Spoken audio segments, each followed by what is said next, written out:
bonjour à tous. Merci de me suivre. Aujourd'hui, je vais vous montrer comment on installe un col de chandail. Donc, c'est le même principe pour les bandes de taille, les bandes moi, pour les sous-vêtements, je vais faire des bandes au lieu de mettre des élastiques. Donc, les bandes de cuisse, c'est la même chose. C'est pas mal le même principe. Donc, ici, on a ma bande. Donc, qui a été pliée en deux, envers contre envers. Ensuite, j'ai cousu ici. Et pour le plier, j'aime beaucoup couper au milieu. Donc, je fais une petite couture. Et dans le fond, j'arrête juste avant la dernière, le dernier fil de ma deuxième aiguille de surjeteuse. Donc, comme ça, quand on le plie, ça fait moins épais. Donc, je vais le plier comme ça. Comme ça, donc j'ai juste une épaisseur à ce moment-là de couture.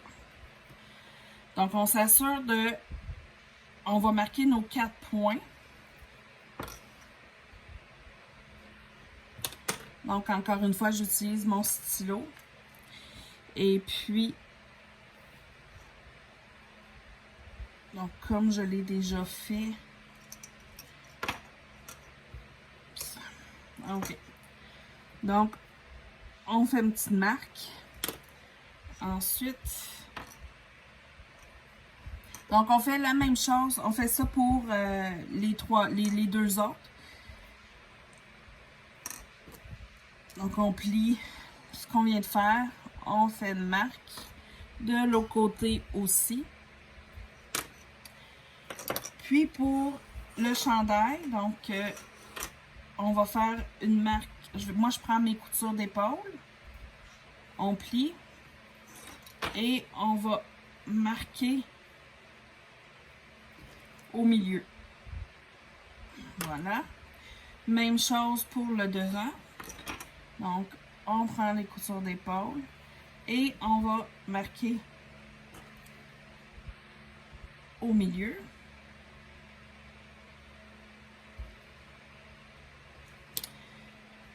Puis ensuite, on prend le devant et le derrière qu'on vient de marquer. On les met ensemble. Puis, donc comme vous voyez, le milieu est pas... le coin n'est pas à la couture d'épaule. Donc, c'est bien important. Sinon, vous allez devoir étirer vraiment votre col puis ça sera pas beau et puis ça sera pas égal. Donc, on va faire la même chose de l'autre côté.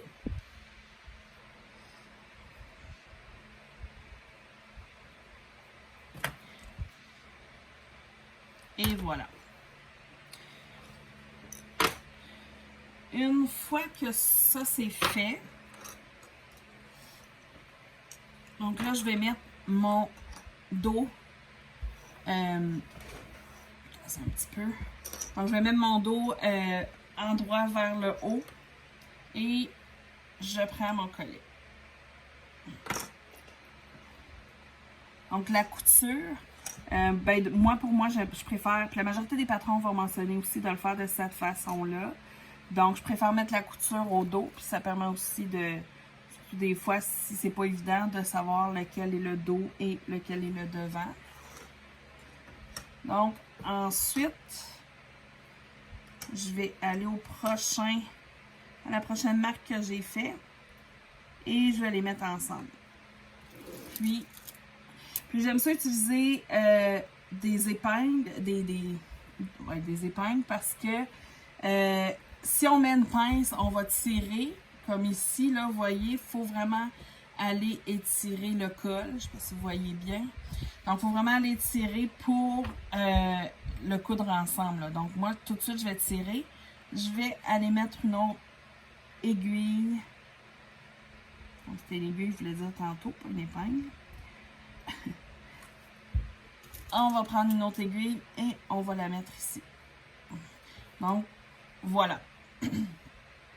Dans le fond, j'ai mis ici des pinces pour mon col, juste pour retenir parce que c'est du bambou, puis ça va juste empêcher de tourner. Éventuellement, là, je vais les enlever à mesure que je vais coudre. Donc, on fait ça tout le tour. Donc, on match nos points qu'on a fait, nos 4 points. Puis ensuite, on étire pour piquer le collet autour.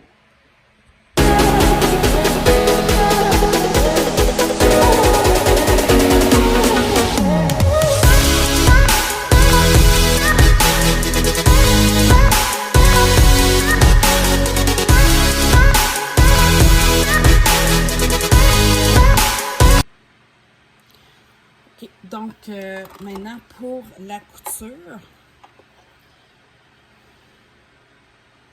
Donc, je commence à coudre avant la couture du derrière.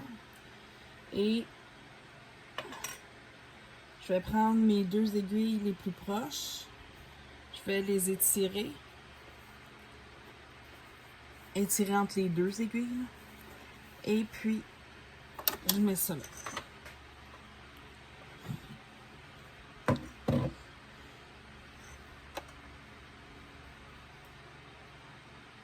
Voilà, donc on va coudre tout le tour.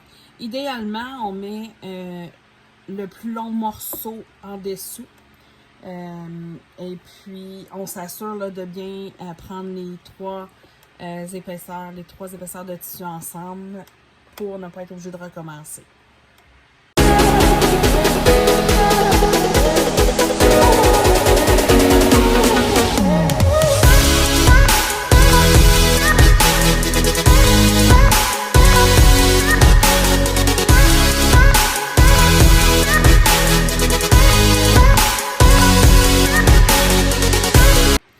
Donc, on est rendu à la fin.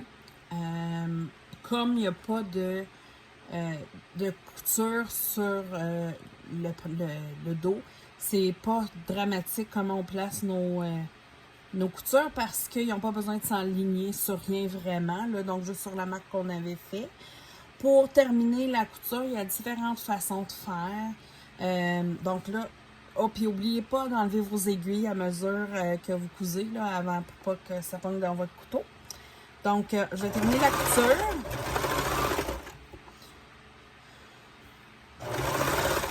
Donc, option numéro 1, on peut... moi, ce que je fais... Voilà. Donc, moi, je laisse aller un long morceau. Je coupe et je vais faire... Je vais essayer de vous montrer mieux que ça, excusez-moi. Je vais faire un nœud. D'autres personnes, ce qu'ils vont faire, c'est qu'ils vont prendre une aiguille et ils vont rentrer le fil dedans. Il y a vraiment différentes façons de faire. Ça dépend de vous comment vous voulez. Vous pouvez aussi prendre votre fil, le remettre là, puis juste repasser une couture dessus. Donc ça, c'est une autre option. Donc voilà. Je suis désolée pour mon don, que je remarque que je le dis souvent. J'imagine à mesure que je vais être rendue plus habituée pour le faire. Pour faire des vidéos, je vais le dire un peu moins. Pour vous montrer, donc j'ai fait un nœud et c'est tout. C'est ce qu'il faut faire. Puis ensuite, n'oubliez pas d'aller presser. Voilà, j'espère que cette vidéo vous aura aidé. N'hésitez pas, là je ne me montre pas le visage parce que je suis pas peignée. N'hésitez pas à m'écrire, me dire qu'est-ce que vous aimeriez voir. Je suis loin d'être une professionnelle, mais j'en ai appris beaucoup dans les dernières années. Si ça peut aider, si ça peut vous aider à vous améliorer, à essayer de nouvelles choses, ben tant mieux. Mais n'hésitez pas à m'écrire ce que vous aimeriez voir comme vidéo. Merci!